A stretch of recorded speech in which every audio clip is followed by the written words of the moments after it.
E aí, pessoal, tudo bem? Hoje a gente vai mergulhar num dos conceitos mais poderosos do cálculo, a derivada. Mas calma, vamos fazer isso de um jeito bem prático, conectando a matemática com uma coisa do nosso dia a dia, a velocidade. Bora lá? Já parou para pensar nisso? Quando a gente olha para o velocímetro de um carro, ele não está medindo a velocidade média da viagem toda, né? Ele mostra a velocidade exata, naquele instante. Como é que a matemática explica essa mágica? É justamente isso que a gente vai entender hoje.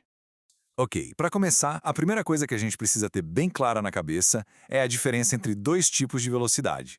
Tem a média e tem a instantânea. Olha só, de um lado a gente tem a velocidade média.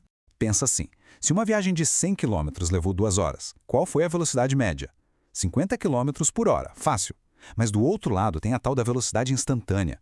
É a velocidade que o carro tem, sabe, num piscar de olhos, naquele segundo exato. E o nosso desafio é justamente esse. Como é que a gente calcula isso? E a chave para resolver esse mistério está numa ferramenta visual que é fantástica. A gente vai basicamente transformar nosso problema de velocidade num problema de geometria. Quer ver? Imagina que essa curva azul aí é a posição de um objeto com o passar do tempo.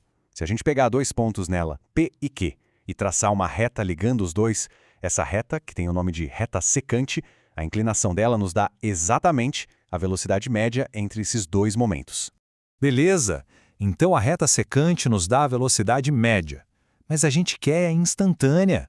E para chegar lá, a gente vai precisar de uma ideia que é assim: o coração do cálculo, o conceito de limite.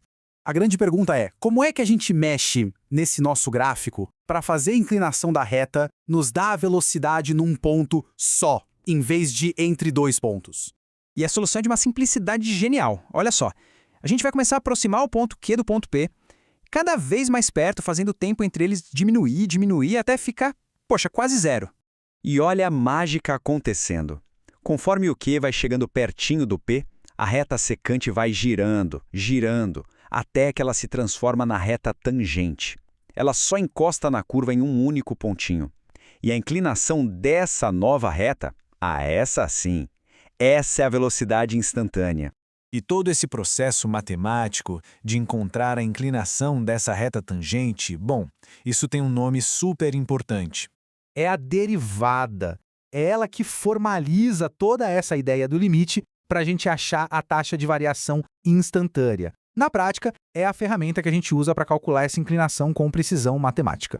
Então, a grande sacada é essa aqui. Se a gente tem uma função que descreve a posição de um objeto no tempo, na hora que a gente calcula a derivada dela, a gente encontra uma outra função que descreve a velocidade instantânea daquele objeto em qualquer momento que a gente quiser. Incrível, né?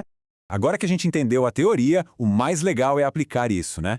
Vamos pegar um problema de verdade e resolver usando exatamente esse conhecimento que a gente acabou de construir. Então o desafio é esse aqui. Temos a equação da posição e queremos saber a velocidade exata no instante de 2 segundos. Com a derivada, agora a gente sabe exatamente o caminho para fazer isso. Vamos lá, passo a passo para não ter erro.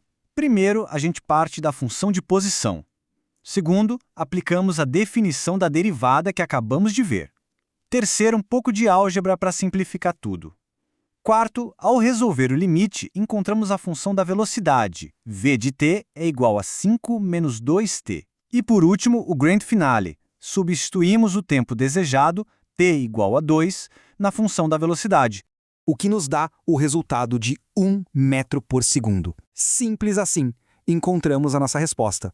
Então, recapitulando, usamos o poder da derivada para sair de uma função de posição e encontrar a velocidade precisa em um momento exato. Basicamente, resolvemos o mistério do velocímetro lá do comecinho. E olha, esse poder de calcular a mudança instantânea vai muito além da velocidade. É um princípio usado na física, na engenharia, até na economia. E com isso em mente, vou deixar uma pergunta no ar. Se a derivada da posição é a velocidade, o que será que acontece se a gente calcular a derivada da própria velocidade? Fica aí a reflexão para o nosso próximo Paco.